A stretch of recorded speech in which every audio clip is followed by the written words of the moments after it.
The massive screens in Earth's Global Defense Center lit up with thousands of red dots.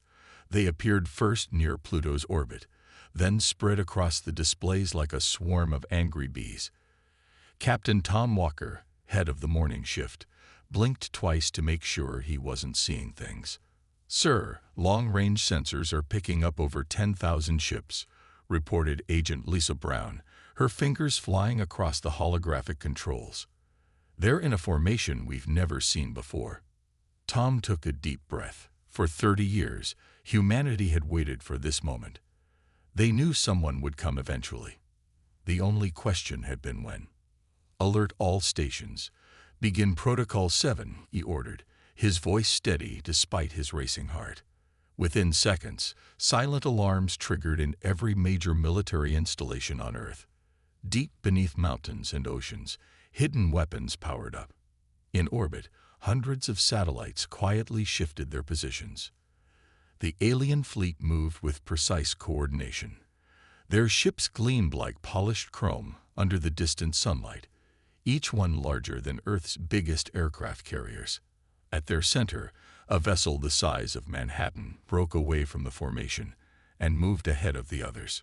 General Maria Roberts arrived at the command center just as the first transmission came through. The wall-sized screen filled with the image of a tall, humanoid figure. Its skin had a metallic sheen, and its 4 eyes blinked in an unsettling pattern. "People of Earth," the alien spoke in perfect English, though its mouth didn't move. "I am High Commander Dex of the Galactic Empire. We have come to offer you the privilege of joining our grand civilization." The room remained silent. Everyone present knew their roles. This was not the first contact scenario they had trained for. This was an invasion disguised as diplomacy. "Your species has shown remarkable progress," Dex continued. "We have watched your development with great interest. The Empire can offer you technological advances beyond your imagination, medical knowledge that will end all disease, and access to thousands of worlds." General Roberts stepped forward. Her gray hair was tied back in a neat bun, her uniform pristine. "High Commander, we appreciate your offer. Earth's Global Council will need time to discuss this proposition." The alien's eyes flickered in what might have been surprise. "Of course. You have 24 Earth hours to accept our generous offer. After that, we cannot guarantee the safety of your world." The transmission ended. General Roberts turned to her staff, her face grim but determined. "Send word to all stations. Begin full defensive preparations, but keep everything hidden. No obvious military movements. No satellite repositioning that they can detect. We play this exactly as we planned." In the next few hours, Earth's hidden strength stirred to life. Deep under the Pacific Ocean, massive facilities began producing quantum-shielded drones. In the Himalayan mountains, ancient caves concealed state-of-the-art command centers. Beneath the Sahara Desert, power plants channeled energy into hidden storage systems. "They're scanning us," reported Agent Brown. "Their probes are trying to penetrate the atmosphere." "Let them see what we want them to see," the general replied. "Keep the shields at minimum power. Make us look primitive." The alien ships maintained their position, a silent threat hanging in space. On Earth, life continued as normal, or so it appeared. People went to work, children attended schools, and streets remained busy with traffic. But in secured bunkers around the world, military and civilian leaders gathered to coordinate their response. 23 hours later, General Roberts stood before the alien transmission screen again. High Commander Dex appeared, his metallic features set in what seemed to be a confident expression. "Your time is nearly up," he announced. "What is Earth's answer?" General Roberts allowed herself a small smile. "High Commander, Earth thanks you for your generous offer. We require an additional 48 hours to complete our diplomatic processes. I'm sure an advanced civilization such as yours understands the importance of proper protocols." The alien's eyes blinked rapidly. This was clearly not the fearful submission he had expected. "You wish to delay." "We wish to be thorough," she replied calmly. "After all, this decision will affect our entire planet. As the alien commander reluctantly agreed to the extension, General Roberts thought about the defenses quietly powering up around the globe. The Empire thought they were dealing with a primitive species afraid to say no. They were about to learn just how wrong they were. 50 years earlier, on a quiet night in the Arizona desert, everything changed. Dr. Robert Mills sat alone in his small observatory, checking signals from deep space, like he had done thousands of times before. But this night was different. The pattern that appeared on his screen wasn't random static, it was a message. Within hours, every major observatory on Earth confirmed the same thing. We were not alone. But what they discovered wasn't just proof of alien life. Hidden in the signals was evidence of a vast empire spanning hundreds of star systems, and Earth lay right in their path. They'll come for us eventually, Dr. Mills told the emergency meeting of world leaders. The only question is when. That meeting marked the beginning of humanity's greatest secret project. The world's nations, for the first time in history, united under a single goal: preparing Earth for the inevitable first contact. Now, as General Roberts walked through the massive underground facility beneath Mount Reynolds, she remembered those early days. The compound stretched for miles under the mountain, filled with technology that would have seemed like magic 50 years ago. Status report. She called out to the facility's chief engineer, Dr. James Cooper. All systems at full power, General, he replied, gesturing to the glowing displays around them. The quantum shield network is ready. Those aliens won't know what hit them. The quantum shields were just the beginning. In the decades since detecting those first signals, Earth had developed defenses that the Empire couldn't imagine. Traditional weapons wouldn't work against an advanced alien fleet, so humanity had created something entirely new. Deep beneath every major city lay massive energy collectors. They looked simple on the surface, disguised as subway tunnels or utility stations. But together, they formed a planetary defense grid unlike anything in the galaxy. "Show me the asteroid belt defenses," General Roberts ordered. The main screen lit up with a view of the space between Mars and Jupiter. Scattered among the natural rocks were thousands of human-made weapons platforms. Each one looked like just another chunk of space rock, but inside they housed antimatter warheads and quantum disruptors. "The Empire's scans still show nothing unusual," reported a young technician named Mike Turner. "Their technology can't detect our quantum signature masking." That was humanity's greatest advantage. While the Empire's technology had developed along predictable lines, Earth's scientists had taken a completely different path. They had focused on hiding, on defense, on turning the Empire's own advanced technology against itself. In orbit, hundreds of ordinary-looking communications satellites contained hidden weapons. The International Space Station, which looked primitive to alien eyes, secretly housed a command center for Earth's orbital defense network. "What about the AI systems?" General Roberts asked. Dr. Cooper led her to another section of the facility. Here, rows of quantum computers worked day and night, running simulations of every possible alien attack strategy. The AIs had developed countermeasures for thousands of scenarios. "The defense AIs are ready," Dr. Cooper explained. "They can react faster than any human or alien operator. The entire planetary defense network can activate in less than 2 seconds. But Earth's greatest weapon wasn't technology, it was deception. For 50 years, humanity had carefully maintained the appearance of a developing civilization. Every space launch included visible rockets that would look primitive to advanced observers. Radio and television broadcasts were carefully crafted to make Earth seem less advanced than it really was. "General," a voice called out, "the Empire's scouts are probing deeper into our atmosphere." Roberts smiled. Let them look. They would see exactly what humanity wanted them to see. A planet still struggling with fossil fuels, fighting petty wars, and just beginning to explore space. They wouldn't find the quantum reactors hidden in the ocean depths, or the defense platforms disguised as weather stations. "How long until all systems are at maximum readiness?" she asked. 6 hours, Dr. Cooper replied. Everything will be in place well before our diplomatic delay ends. General Roberts looked at the global defense map one more time. Green lights blinked across every continent, showing facilities ready for action. Humanity had spent 50 years preparing for this moment. They had built their defenses in secret, developed technologies that worked differently from anything in the Empire's experience. Now it was time to see if it would be enough. High Commander Dex stood on the bridge of his flagship, staring at the blue-green planet below. His second-in-command, Officer Rex, approached with a report in hand. "Sir, Earth has requested another delay," Rex said, his metallic features showing clear annoyance. "This is their third request for more time." Dex's four eyes narrowed. They are stalling. These primitives think they can fool the Empire. He turned to his tactical display. Perhaps they need a demonstration of our power. Send in the peacekeeping force. In Earth's Global Defense Center, alarms began to flash. General Roberts watched as 50 Empire ships broke away from the main fleet and moved toward Earth's orbit. "They took the bait," she said quietly.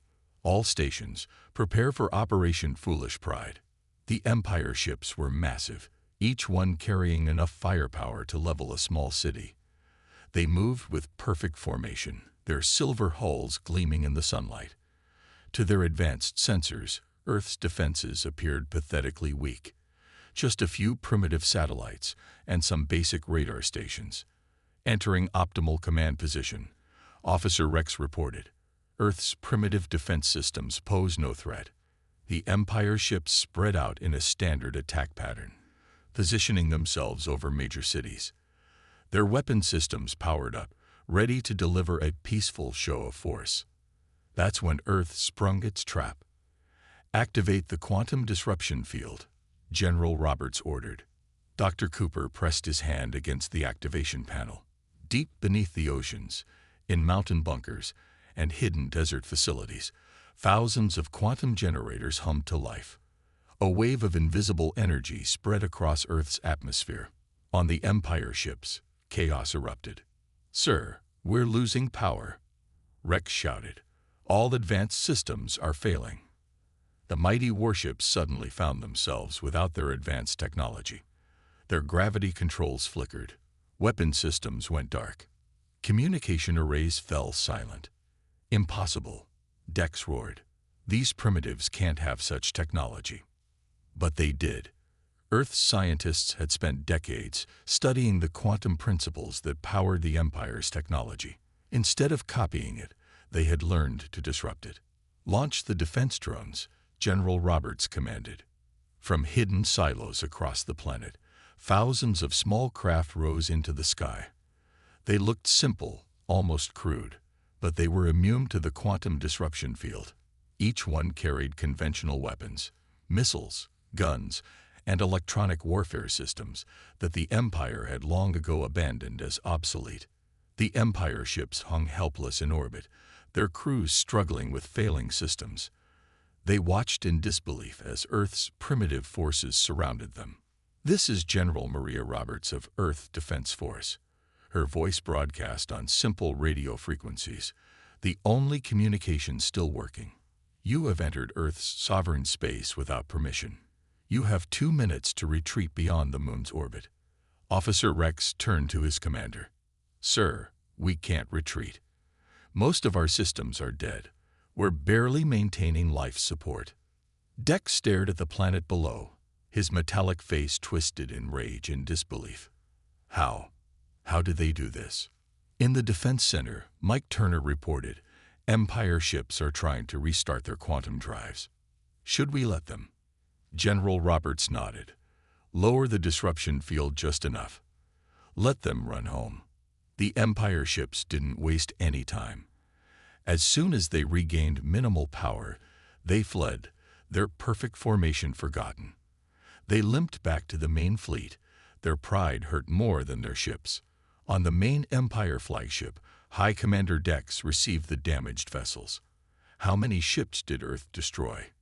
he demanded. "None, sir," Rex replied quietly. "They could have destroyed us all. They chose not to." This was perhaps the most humiliating part. Earth hadn't just defeated the peacekeeping force. They had shown mercy. They had revealed that they could disable Empire ships at will, then simply let them go. In the Global Defense Center, celebrations were kept brief and professional. Everyone knew this was just the beginning. "They'll be back," General Roberts said. "And next time, they'll be angry." But now, they know we're not helpless. Now they know Earth isn't the easy target they thought we were. Dr. Cooper smiled as he checked the readings from the quantum disruption field. "No, we're not helpless at all. And we still haven't shown them our best tricks." The Empire had made its first major mistake. They had underestimated Earth. They wouldn't make that mistake again. But by then, it would be too late. The Empire's most famous diplomat, Ambassador Gold, was known for never failing a mission. His sleek silver shuttle approached Earth's space station, where human representatives waited. His metallic features remained calm, but inside he felt uncertain, something he hadn't experienced in 300 years of diplomatic service. "Remember," General Roberts briefed her team through secure channels, "let them think they're in control. Give them just enough to make them worry." The meeting room on the space station looked simple. Plain metal walls, basic chairs, and a single table. The Empire delegation probably thought Earth couldn't do better. They didn't notice the quantum sensors hidden in every surface, analyzing their every move. Ambassador Gold sat down across from Earth's diplomatic team, led by Dr. Anna White, a veteran negotiator. "Earth's resistance to joining the Empire is unusual," he began, his voice smooth. "Every civilization we've encountered has gratefully accepted our guidance." "Perhaps that's the interesting part," Dr. White replied with a gentle smile. "We developed without your guidance." The ambassador's 4 eyes blinked rapidly. "Impossible. All advanced civilizations follow the same development path. The Empire provides the necessary steps." Dr. White placed a small device on the table. It projected a simple hologram of Earth's solar system. "Let me show you something, Ambassador." She pointed to several points around Earth's orbit. "These are just a few of our defense installations. We're showing you these as a courtesy." The ambassador leaned forward, studying the hologram. His sensors tried to probe deeper but found nothing. Earth's quantum shielding blocked all advanced scans. "Fascinating," he said. "But surely you understand that the Empire's technology is far superior. What happened to our peacekeeping force was a lucky accident." Dr. White's smile didn't waver. "Would you like another demonstration?" Before the ambassador could respond, all his personal devices stopped working. The translator in his head went silent. Even his basic life support systems flickered for just a second. "That was just one tiny defense satellite," Dr. White explained as his systems came back online. "We have thousands." The ambassador's metallic skin paled slightly. How did you develop such technology? It doesn't match any known development pattern." That was the key question.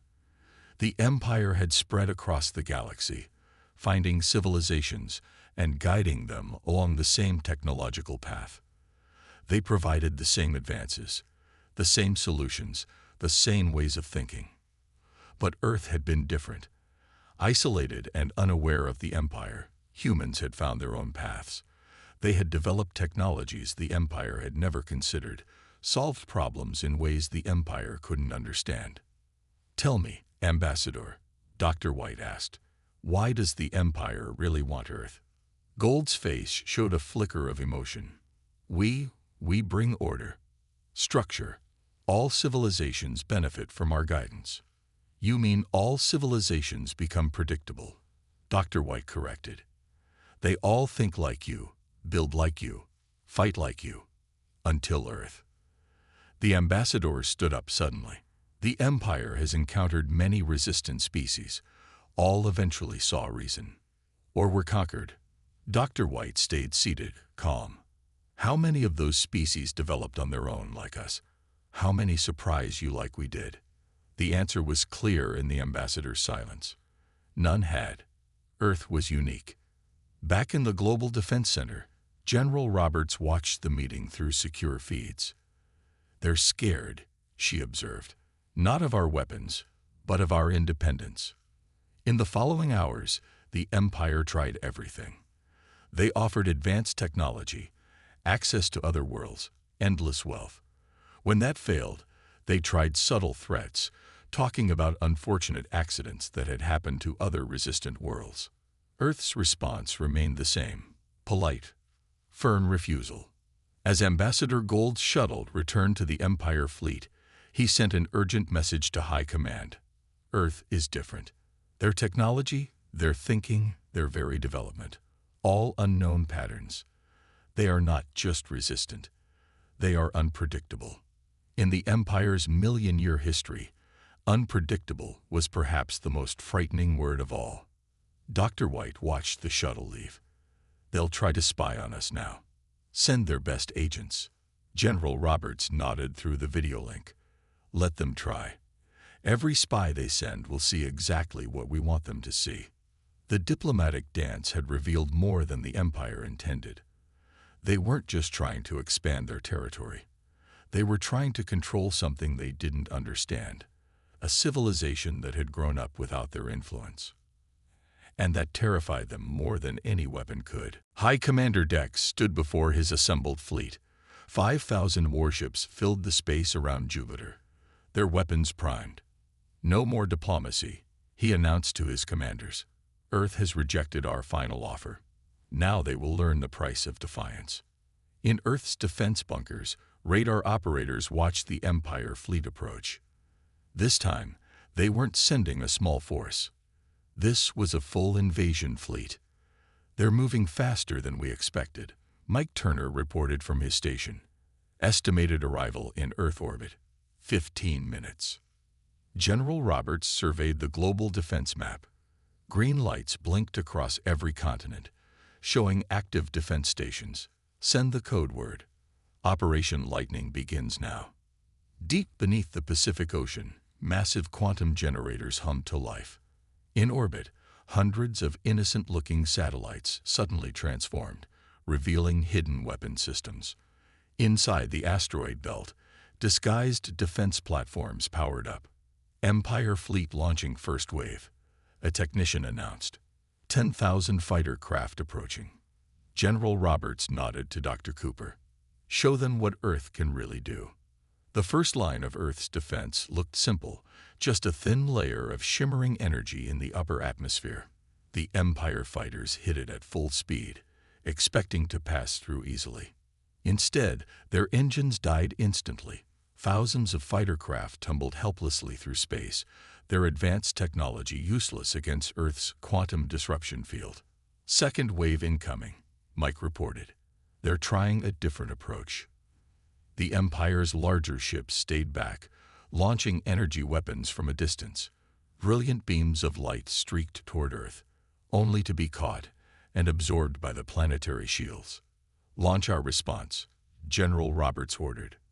From hidden silos around the world, Earth's own fighters took off. They looked primitive compared to the Empire's ships, but they didn't rely on advanced quantum technology. Each one carried simple, effective weapons that the Empire had forgotten centuries ago. "My ships cannot target their primitive craft," an Empire commander shouted in frustration. "Our targeting systems won't lock on." That was Earth's advantage.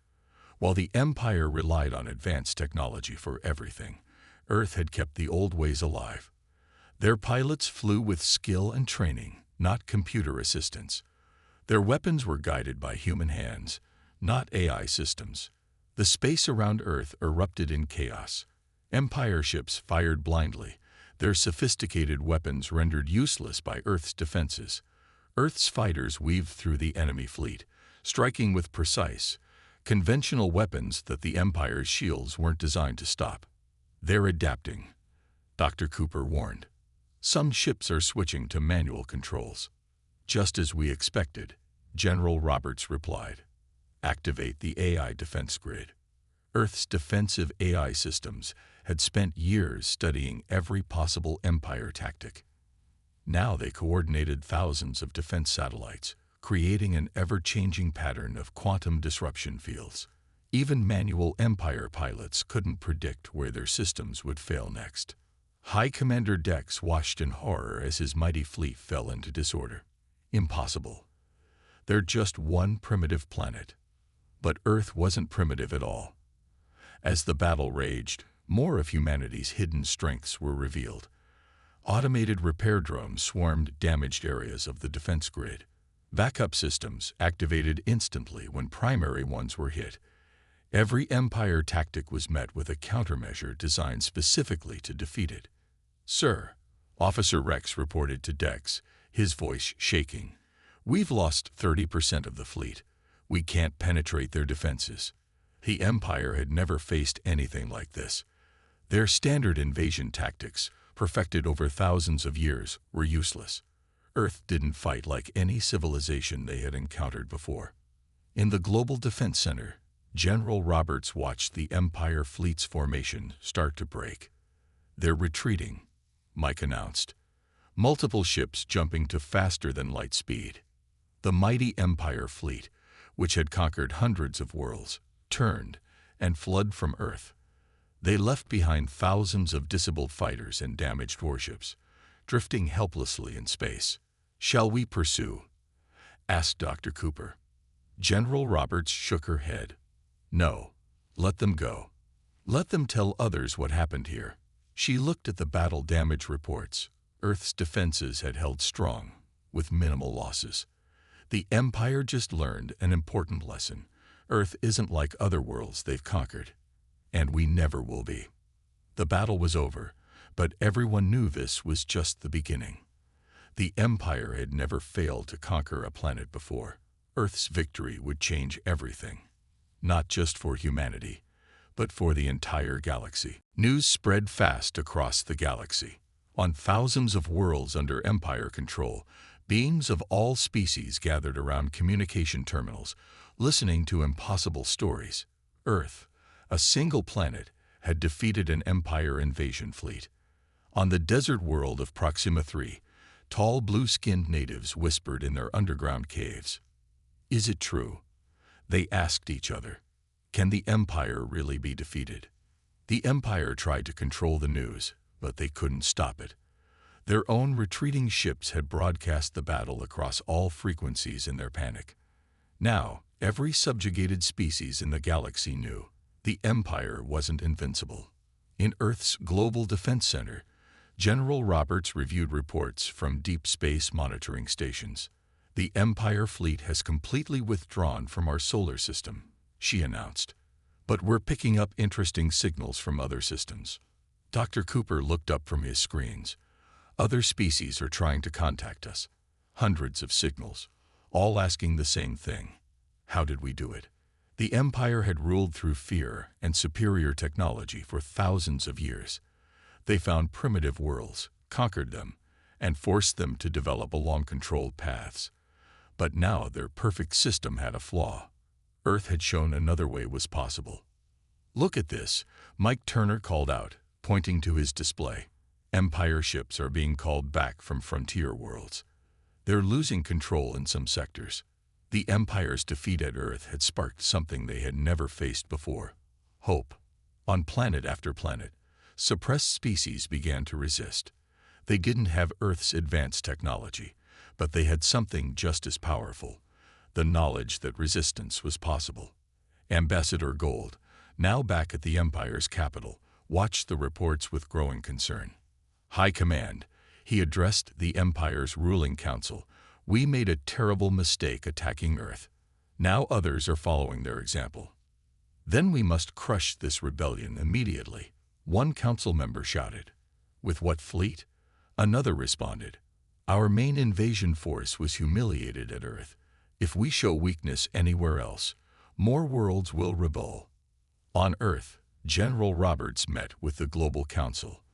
The room was filled with leaders from every nation, all watching as she presented the latest intelligence. "The Empire is fracturing," she explained.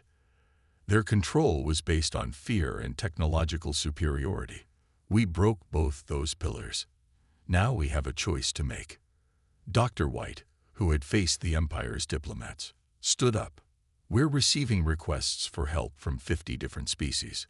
They want our defense technology." The decision wasn't easy. Earth could stay safe behind its defenses, letting the rest of the galaxy handle its own problems. But that wasn't humanity's way. "Begin Operation Freedom Seed," General Roberts announced. "Send out the defense technology packages we prepared, but only to worlds that promise independence, not conquest." Earth's quantum disruption technology began spreading across the galaxy. Hidden resistance movements on hundreds of worlds suddenly found themselves able to fight back. Empire ships would enter orbit around rebel planets, only to find their advanced systems useless. The Empire tried to adapt, but it was too late. For millennia, they had relied on the same technologies, the same tactics. Now those very strengths became weaknesses. Every time they developed a countermeasure to Earth's technology, humans had already created something new. Reports from the Centauri sector, Mike announced one morning.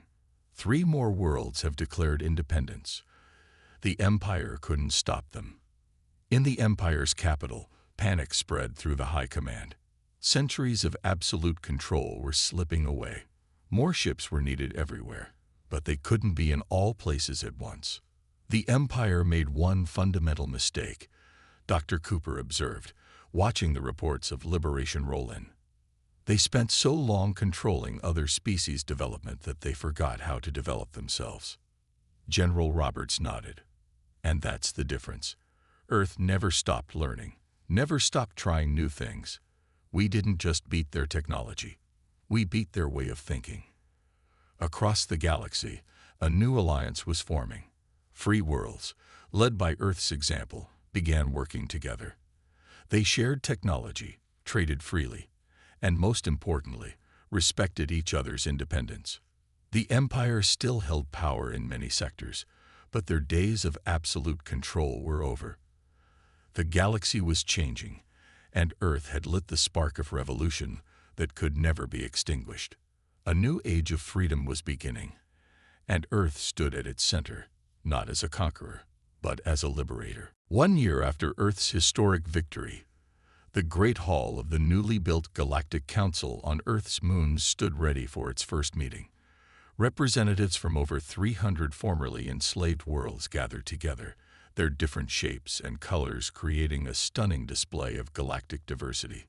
General Roberts, now serving as Earth's chief representative, stood at the central podium. Behind her, through massive windows, Earth shone like a blue jewel against the black of space, the same Earth that had changed the course of galactic history.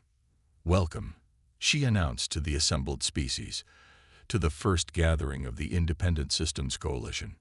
In the front row, Ambassador Gold sat as the Empire's representative. His once proud metallic features now showed signs of age and worry. The Empire he served had changed dramatically in the past year. More than half its territories had declared independence, protected by Earth's defense technology. "The age of forced submission is over," General Roberts continued. "Today, we create something new. An alliance of free worlds, where each species chooses its own path." Dr. White, standing beside her, activated the central display. A hologram of the galaxy appeared, showing hundreds of green dots representing free worlds, and red ones showing what remained of the Empire. "The Empire's Council has agreed to our terms," she announced. "They will recognize the independence of all worlds that choose to leave their control. In return, we will share our medical and environmental technology with all species, including those who choose to remain with the Empire." The hall erupted in cheers. Many species had suffered for centuries under Empire control. Now they were free to develop their own cultures, their own technologies, their own futures. Dr. Cooper, now head of Earth's technology sharing program, stepped forward. "But freedom comes with responsibility," he reminded the gathering. "Each world that receives our defense technology must agree to the core principles: no conquest, no slavery, no interference with developing worlds." In the year since Earth's victory, humanity had worked hard to prove they were different from the Empire. They didn't demand obedience or conformity. Instead, they offered protection and friendship, asking only for peace in return. Mike Turner, monitoring the galaxy's communications from his station in the hall, smiled as he saw the reactions across space. On thousands of worlds, beings celebrated as their representatives signed the new alliance treaties. Even the Empire was changing. Without the ability to control through force, they had begun to transform into something new. A trade confederation that offered cooperation instead of demanding submission. The galaxy stands at a crossroads, General Roberts continued. The Empire's way was to force all species to develop along the same path. Earth's way is different. We believe that diversity makes us stronger. Different approaches, different solutions, different ways of thinking. These are advantages, not problems to be corrected. Ambassador Gold stood up slowly. The hall fell silent. For millennia, he said, his voice carrying clearly, the Empire believed uniformity was strength. Earth proved us wrong. Your victory showed us that true strength comes from innovation, from finding new ways, from embracing differences. He walked to the podium and signed the final treaty. The Empire officially recognized Earth's sovereignty and the right of all species to choose independence. In orbit above them, Earth's defense platforms remained vigilant. The quantum shield still protected the planet, and the defense grid stayed ready. Earth had learned that peace came from strength and preparation, not just good intentions. But things were different now. The defense technology that had once protected just one planet now sheltered hundreds of free worlds. The knowledge that had been developed in secret was now shared openly with peaceful species across the galaxy. Earth was never yours to take, General Roberts concluded, echoing humanity's first defiant message to the Empire. And now we make this promise to all peaceful species in the galaxy. You are never anyone's to take. Not anymore. The applause that filled the hall wasn't just for Earth's victory. It was for a new future, one where every species could develop in its own way, where diversity was celebrated instead of suppressed, where cooperation replaced conquest. As the Earth shone through the windows, its blue light touching representatives from across the galaxy, everyone present knew they were witnessing the beginning of a new era. The Empire's age of conquest was over. The age of freedom had begun.